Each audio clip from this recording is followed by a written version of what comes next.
Hannah Miller walked into the blind date her family arranged with one goal in mind: make the man across from her hate her enough to leave as fast as possible. She dressed sloppily, acted rude, ordered too much food, and ate without manners.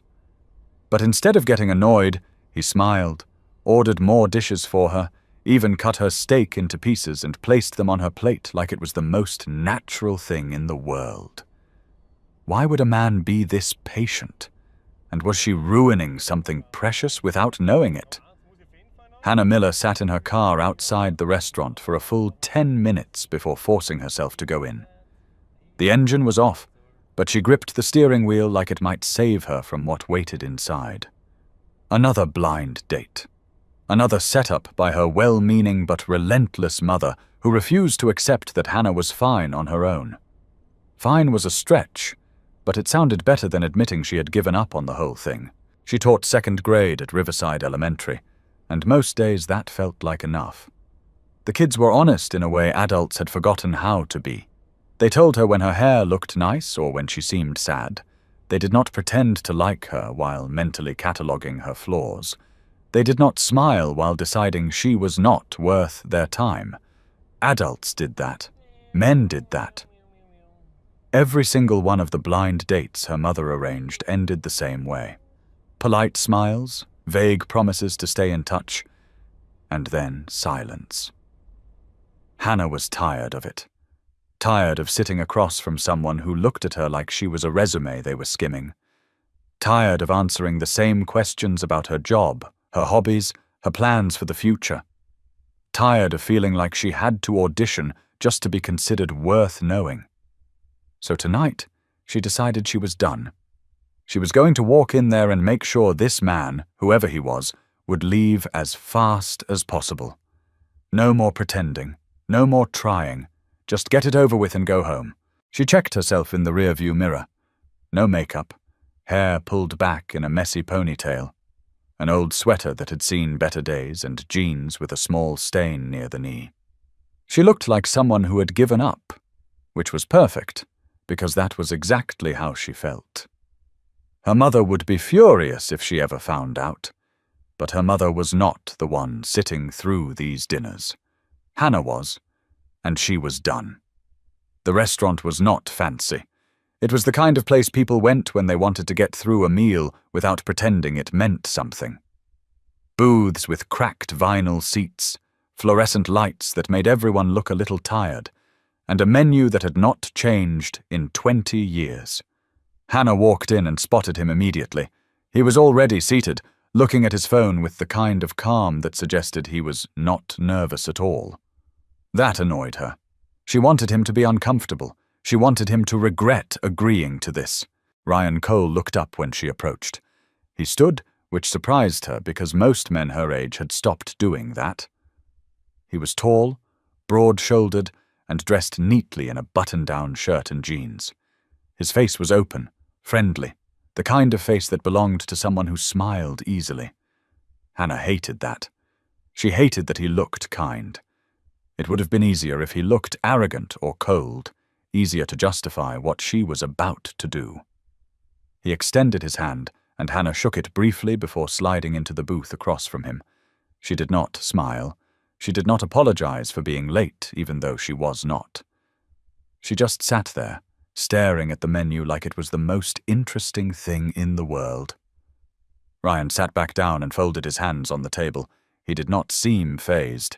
The waitress came over, a middle-aged woman with tired eyes and a practiced smile. She asked if they were ready to order. Hannah did not look up from the menu. She rattled off a list without bothering to check if it made sense. Onion rings, a cheeseburger, fries, a side salad, mozzarella sticks, and a chocolate milkshake. It was too much food for one person, and she knew it. The waitress raised an eyebrow but wrote it all down. Ryan ordered a steak and a water. Simple. Reasonable. Everything Hannah was not being. When the waitress left, Hannah finally looked at him. She expected irritation or confusion. Instead, he was watching her with something that looked like curiosity. That made her angrier. She did not want to be interesting. She wanted to be insufferable. Ryan spoke first. His voice was calm, steady, the kind of voice that did not push or pull. He asked her how her day was. Hannah shrugged and said it was fine. She did not ask him about his. She looked out the window instead, making it clear she did not want to be there. Ryan did not seem bothered. He sipped his water and waited. The silence stretched between them, awkward and heavy, but he did not try to fill it. The food came faster than Hannah expected. The waitress set down plate after plate in front of her, and Hannah started eating without waiting. She ate quickly, messily, not caring how it looked. She bit into the burger without wiping her hands first, leaving grease on her fingers. She chewed with her mouth slightly open, just enough to be noticeable. She drank the milkshake in loud gulps. Every action was designed to push him away. Every bite was a test to see when he would finally give up and leave. Ryan cut into his steak. He ate slowly, methodically, like someone who had learned not to rush. He did not stare at her, but he did not ignore her either. He just existed across from her, unbothered by her behavior. That should have been a relief. Instead, it made Hannah feel worse. She was trying so hard to be unlikable, and he was not reacting. He was not offended. He was not annoyed. He was just there. Then he did something that caught her completely off guard. He reached over with his fork, cut a piece of his steak, and placed it on her plate. He did it without asking, without making a big deal out of it, like it was the most natural thing in the world. Hannah stared at the piece of meat sitting next to her fries. She looked up at him, confused and a little angry. Ryan just smiled, a small, easy smile that did not demand anything in return. She did not know what to say. She had planned for irritation, for judgment, for him to check his watch and make an excuse to leave. She had not planned for this. She had not planned for kindness. It threw her off balance, made her feel exposed in a way she was not ready for. She picked up the piece of steak with her fingers instead of her fork, just to prove a point. Ryan did not flinch. He just went back to eating his own meal like nothing had happened. Hannah wanted to leave. She wanted to stand up, throw some money on the table, and walk out. But something stopped her. Maybe it was pride. Maybe it was curiosity. Maybe it was the fact that Ryan had not done anything wrong, and leaving now would make her the villain in a story she was supposed to be escaping. So she stayed. She kept eating, kept acting like she did not care, kept waiting for him to crack. But he did not crack. He asked her simple questions, things that did not require deep answers. Did she like the food? Was the restaurant okay? Small talk that felt less like an interview and more like two people sitting in the same space. Hannah answered in short sentences, still guarded, still testing. Ryan did not push. He just nodded and kept the conversation light. He did not try to impress her. He did not brag about his job or his life. He just talked like a normal person, and that was somehow harder to deal with than anything else. At one point, he mentioned he had a daughter. He said it casually, like it was just another fact about himself. Hannah felt something shift inside her. She had assumed he was here for the same reason everyone else was, because he was single and looking, because his family had pushed him into it, because he had nothing better to do. But he was a father. That changed things. That made him real in a way she had been trying to avoid. She wanted to ask more, but she did not. Asking would mean caring, and caring was dangerous. So she just nodded and went back to her food. Ryan did not seem offended by her lack of interest. He finished his steak and pushed his plate aside. He did not check his phone. He did not look around the restaurant like he was bored. He just sat there, present and patient, and Hannah did not know what to do with that. The waitress came back and asked if they wanted dessert. Hannah said no before Ryan could answer. She was ready for this to be over. She was ready to go home and pretend this had never happened. But then Ryan said yes. He ordered a slice of apple pie and asked for 2 forks. Hannah wanted to protest, but the waitress was already walking away. Ryan looked at her with that same calm expression, and she felt something crack inside her. Not break, just crack. Just enough to let a little doubt slip in. When the pie came, Ryan slid it to the center of the table. He handed her one of the forks. Hannah stared at it like it was a weapon. She did not want to share dessert with him. She did not want to sit here any longer pretending she was someone she was not. But she also did not want to be the person who refused a piece of pie out of spite. So she took the fork. She took a bite. It was good. She hated that it was good. Ryan ate his half slowly, savoring it. He did not talk much, just let the silence settle between them. It was not the same awkward silence from before. This one felt different, softer, less like a test and more like a truce. Hannah did not know how to handle it. She had spent the entire evening trying to make him leave, and now she was sitting here eating pie with him like it was a normal date, like she was a normal person. She looked at him, really looked at him for the first time that night. He was not what she expected. He was not trying to win her over or prove anything. He was just there, calm and steady, like he had nowhere else he needed to be. And for the first time all night, Hannah felt something other than anger. She felt confused. She felt guilty. She felt like maybe, just maybe, she had made a mistake. Hannah set down her fork and excused herself to the restroom. She did not ask Ryan if he minded. She just stood and walked away before he could say anything. Her legs felt unsteady, like she had been sitting too long, or maybe like the ground had shifted beneath her without warning. She pushed through the door marked Women and locked herself inside the single-stall bathroom.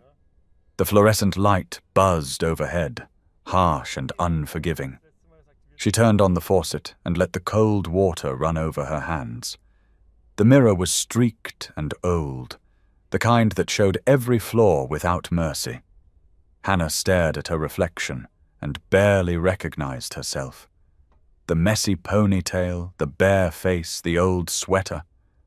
She had dressed this way on purpose, armed herself with carelessness like it was a shield. But now, standing here alone, she felt exposed. Not because of how she looked, but because of what she had done. She had walked into that restaurant ready to sabotage the evening, ready to drive Ryan away before he had a chance to hurt her. And he had done nothing. He had sat there, calm and patient, and let her be awful without flinching. She thought about the piece of steak he had placed on her plate. Such a small gesture, barely worth noticing, but it had unsettled her more than anything else. It was not grand or romantic. It was just kind. And kindness was dangerous because it required trust, and trust was something Hannah had stopped giving a long time ago. She splashed water on her face, trying to wash away the guilt crawling up her throat. It did not work. The last blind date her mother set up had been 6 months ago. The man had been polite, well-dressed, exactly the kind of person her mother thought she should marry. He had asked her about her job, her hobbies, her thoughts on having children someday. Every question felt like a test she was failing. He smiled, but his eyes were distant, already calculating whether she was worth his time. When the date ended, he shook her hand and said he would call. He never did. Hannah told herself she did not care, but she did. She cared enough to stop trying, cared enough to show up tonight determined to fail on her own terms instead of waiting for someone else to reject her. But Ryan had not rejected her. He had not even seemed bothered. And that terrified her because it meant she could not hide behind her anger anymore. It meant the problem was not just the men her mother set her up with. It was her. It was the wall she had built so high that no one could climb it, and the few who tried she pushed away before they got too close. She leaned against the sink and closed her eyes. The buzzing light felt louder now, pressing against her skull. She did not know how long she stood there. Long enough for the guilt to settle into something heavier. Long enough to realize that walking back out there meant facing what she had done. She could leave. She could slip out the back door and text her mother some excuse later. But that felt cowardly, and Hannah was tired of running. So she straightened her sweater, pulled the hair tie from her ponytail, and let her hair fall loose around her shoulders. It was not much, but it felt like something. A small act of honesty in a night built on lies. When she returned to the table, Ryan was still there. He had paid the bill while she was gone, the receipt folded neatly on the edge of the table. He looked up when she sat down, and if he noticed the change in her appearance, he did not mention it. He just smiled that same easy smile, like nothing had happened, like she had not spent the last hour treating him like an inconvenience. Hannah folded her hands on the table and looked at them instead of at him. The words came out before she could stop them. She told him she was sorry, not for being late or for ordering too much food, but for everything. For acting like he was not worth her time when he had done nothing to deserve it. Her voice was quiet, almost swallowed by the noise of the restaurant around them. She did not look up, afraid of what she might see in his face. Pity, maybe. Or worse, indifference.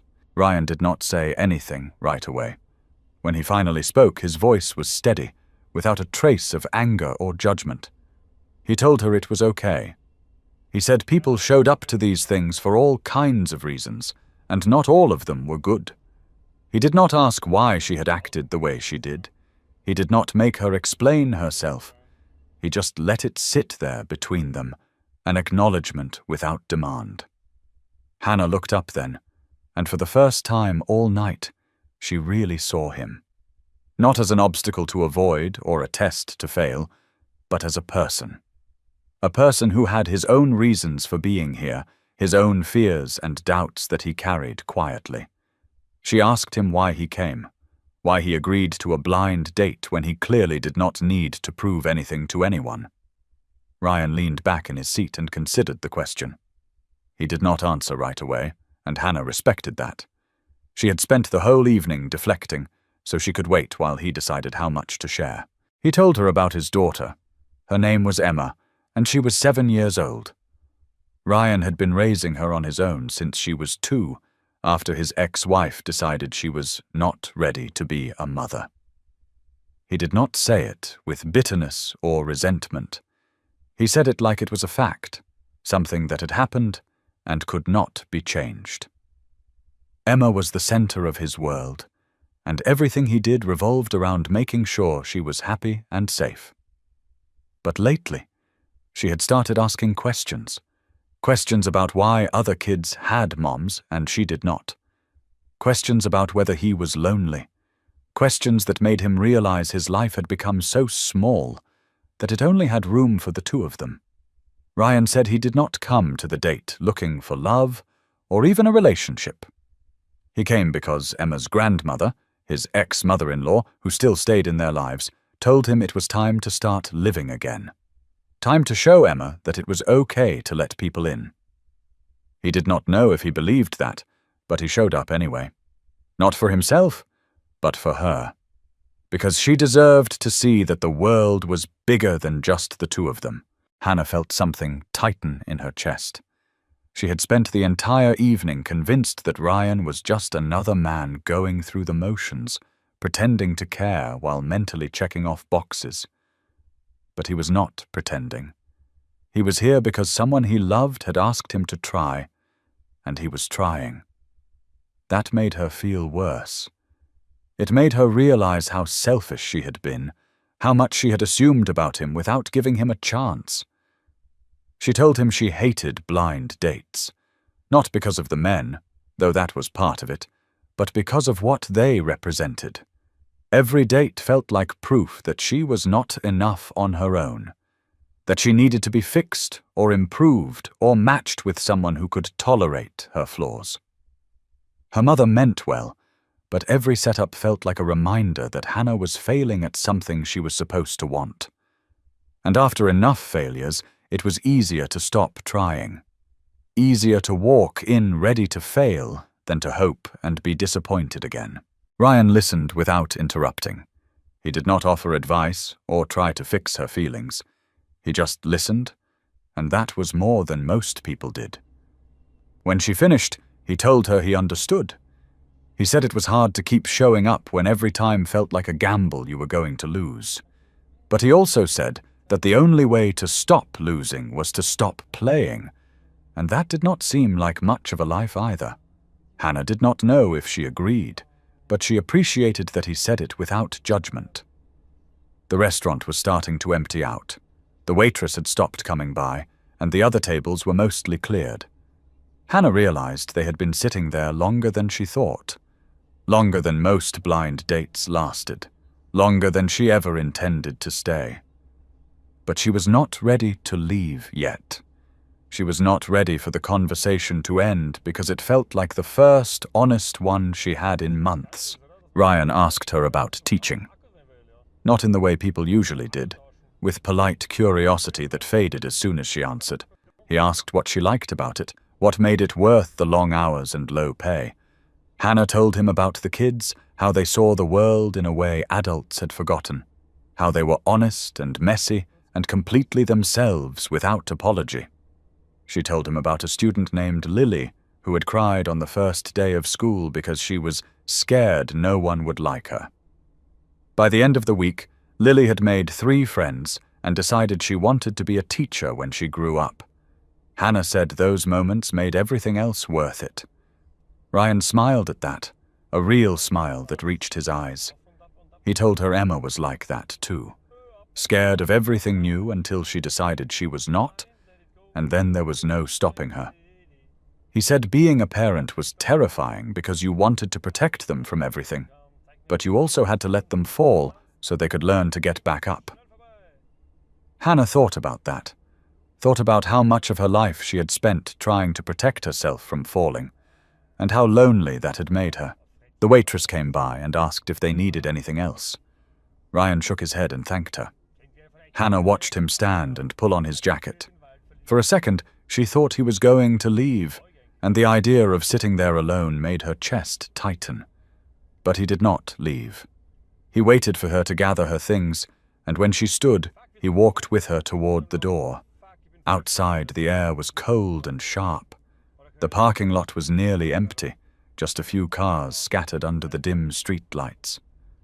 Hannah pulled her sweater tighter around herself and wished she had brought a coat. Ryan noticed and offered his jacket. She almost said no, almost brushed it off like she did not need it. But something stopped her. She took it. The jacket was warm and smelled faintly of detergent and something else she could not name. It felt like trust, small and fragile, but real. They stood there for a moment, neither of them moving toward their cars.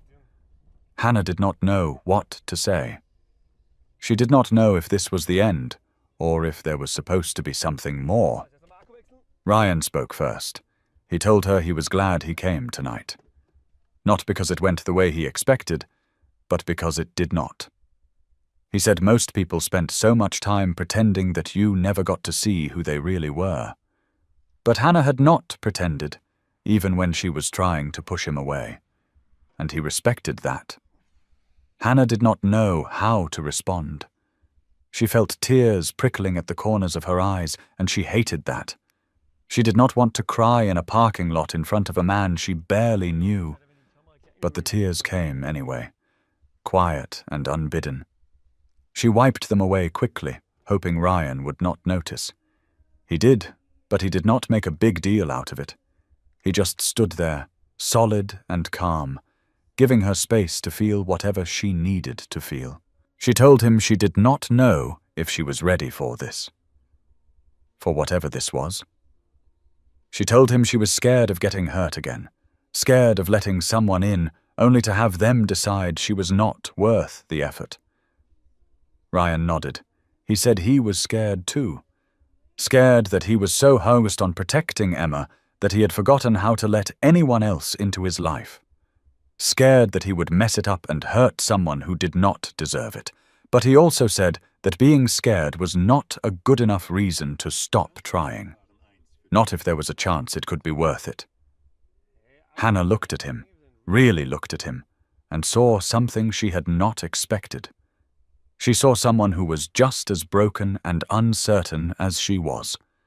Someone who was trying anyway, not because he had all the answers, but because he was willing to figure it out as he went.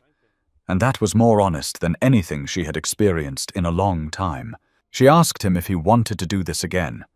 Not a date, not yet, but maybe just coffee. Something small and low pressure, where they could talk without the weight of expectations hanging over them. Ryan smiled and said he would like that. He pulled out his phone and handed it to her so she could put in her number. Hannah typed it in, her fingers cold and clumsy, and handed it back. Ryan sent her a text so she would have his number too. It was simple, just his name, but it felt like a promise. They said goodnight, and Hannah watched him walk to his car. He did not look back, but she did not need him to. She stood there in the cold, wrapped in his jacket, and felt something shift inside her. Not a sudden change, not a revelation, but a small crack in the wall she had built. Just enough to let a little light in.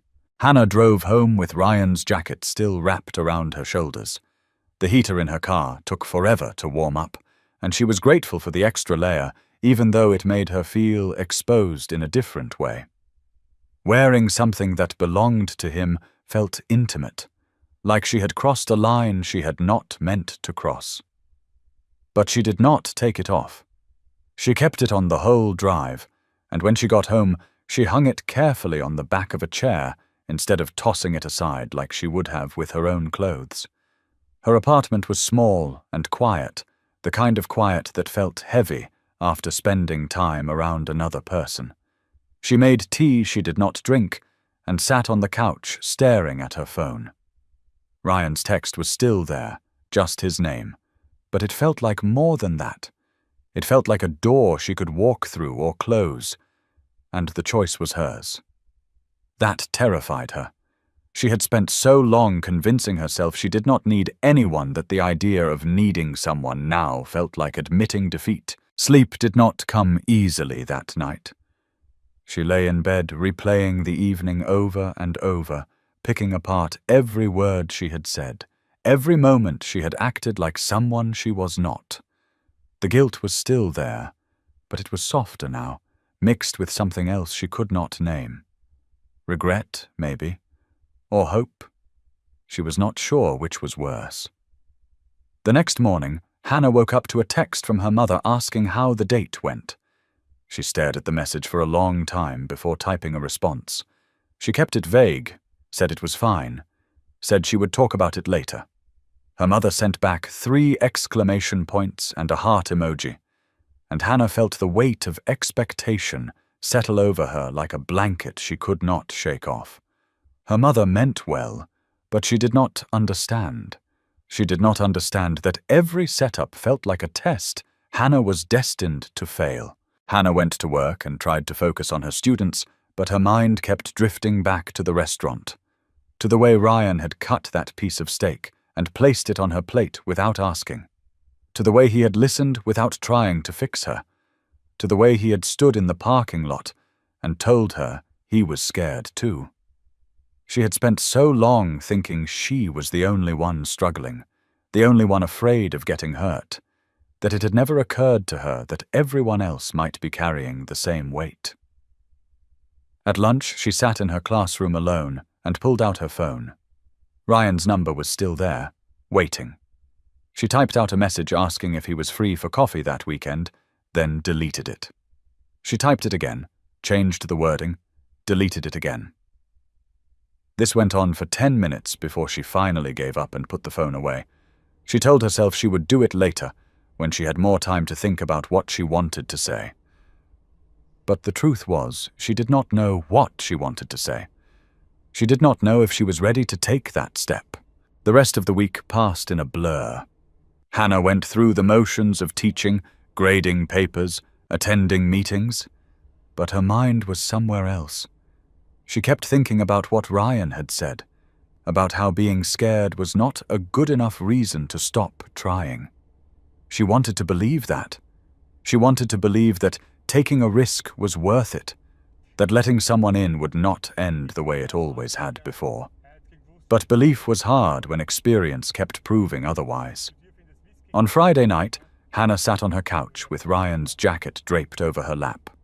She had washed it, folded it neatly, and planned to return it the next time she saw him. If there was a next time. She picked up her phone and opened Ryan's contact. This time, she did not let herself overthink it. She typed out a message asking if he wanted to meet for coffee on Sunday, and hit send before she could talk herself out of it. The response came faster than she expected. Ryan said he would love to, suggested a small cafe near the park, asked if 11 in the morning worked for her. Hannah said yes, and then she sat there staring at the screen, feeling something unfamiliar settle in her chest. It was not quite happiness, not yet, but it was close. It was the possibility of happiness. And that was enough for now. Sunday morning arrived cold and bright. Hannah spent an hour deciding what to wear, trying on different outfits and discarding them all before settling on jeans and a sweater that actually fit. She brushed her hair, put on a little makeup, and looked at herself in the mirror. She looked like herself, not the person she had pretended to be on the blind date, not the person she thought she was supposed to be. Just herself. It felt strange and vulnerable, but also honest. The cafe was warm and crowded, filled with the kind of people who spent Sunday mornings reading books and sipping lattes. Hannah spotted Ryan at a corner table near the window. He stood when he saw her, that same easy smile on his face, and she felt the tension in her shoulders ease slightly. She handed him his jacket, and he thanked her, folding it over the back of his chair. They ordered coffee, and when it came, they sat across from each other without the weight of expectations hanging between them. Ryan asked her about her week, and Hannah told him about her students, about a boy named Marcus who had finally learned to read after months of struggling. She told him how proud she was, how moments like that reminded her why she became a teacher in the first place. Ryan listened, really listened, the way he had at the restaurant. He did not check his phone or glance around the room.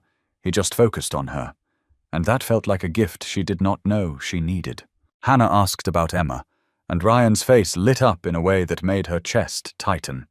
He told her about Emma's obsession with dinosaurs, how she could name every species and recite facts about them with the confidence of a paleontologist. He told her about the art project Emma had made at school, a painting of their house with the two of them standing in front of it, smiling. He said Emma had asked if he was going to see the lady from the restaurant again, and when he said maybe, she had told him he should because he seemed happier after that night. Hannah did not know what to say to that. The idea that she had made someone happier, even unintentionally, felt foreign. She had spent so long thinking of herself as a burden, as someone people tolerated rather than wanted, that the possibility of being a source of joy seemed impossible. But Ryan said it like it was a fact, not a compliment, and that made it easier to believe. They talked for over an hour, the conversation flowing naturally in a way it had not at the restaurant. There were no tests, no walls, just two people trying to figure out if there was something worth exploring between them. Hannah told Ryan about her fear of being hurt, about how every failed date felt like proof that she was not enough. Ryan told her about the guilt he carried, about feeling like he was failing Emma by not giving her a complete family. They laid their fears out on the table like cards in a game neither of them knew how to play. At some point, the conversation shifted. Ryan asked her what she wanted, not from him, but from life. Hannah thought about it for a long time before answering. She told him she wanted to stop feeling like she had to prove herself. She wanted to stop building walls so high that no one could climb them. She wanted to believe that being vulnerable did not mean being weak. Ryan nodded, and then he told her what he wanted. He wanted Emma to see that it was okay to let people in. He wanted to stop feeling like he had to do everything alone. He wanted to believe that taking a risk was worth it, even if it did not work out. Hannah realized they were not so different. They were both scared, both carrying wounds that had not fully healed, both trying to figure out how to move forward without knowing if it would end well. But they were trying, and that felt like something. It felt like enough. When they finally left the cafe, the sun was higher in the sky, and the air felt a little warmer. They walked toward the park, not because they had planned to, but because neither of them was ready to say goodbye yet. They walked in comfortable silence, the kind that did not need to be filled with words. Hannah felt the weight of the week lift slightly, replaced by something lighter. Not certainty, but hope. The fragile, tentative kind of hope that came from taking a small step forward. Ryan walked her to her car, and they stood there for a moment, the same way they had in the restaurant parking lot. Hannah did not know what happened next. She did not know if this would turn into something real or if it would fade like everything else had. But for the first time in a long time, she was willing to find out. She was willing to take the risk, to let someone see her, to believe that maybe this time it would be different. Ryan told her he would text her, and she believed him. Not because she had to, but because she wanted to. She got in her car and watched him walk away, and when he turned back to wave, she waved back. It was a small gesture, insignificant in the grand scheme of things, but it felt like a promise that she was done running, done hiding, done protecting herself from something that might actually be worth the risk. Hannah drove home with the windows down, even though it was cold, and let the air rush over her face. She thought about the night at the restaurant, about how hard she had tried to push Ryan away, and how patient he had been in return. She thought about the piece of steak on her plate, about the jacket around her shoulders, about the way he had listened without judgment. She thought about all the ways she had convinced herself she was better off alone, and how lonely that had made her. Sometimes, the thing that kept you alone was not the lack of people willing to try. It was the walls you built to keep them out. And sometimes, the bravest thing you could do was not to protect yourself, but to let someone in and trust that they would not break you. Hannah did not know if Ryan was the right person, or if this would last, or if she was making a mistake. But she knew she was tired of being afraid, and that was enough to keep going. Hannah learned that her biggest enemy wasn't the blind date. It was the wall she built to avoid being hurt, and Ryan's quiet patience cracked it open just enough for hope to finally get in. If you felt that moment hit you too, please like, subscribe, and turn on the bell so you don't miss the next story.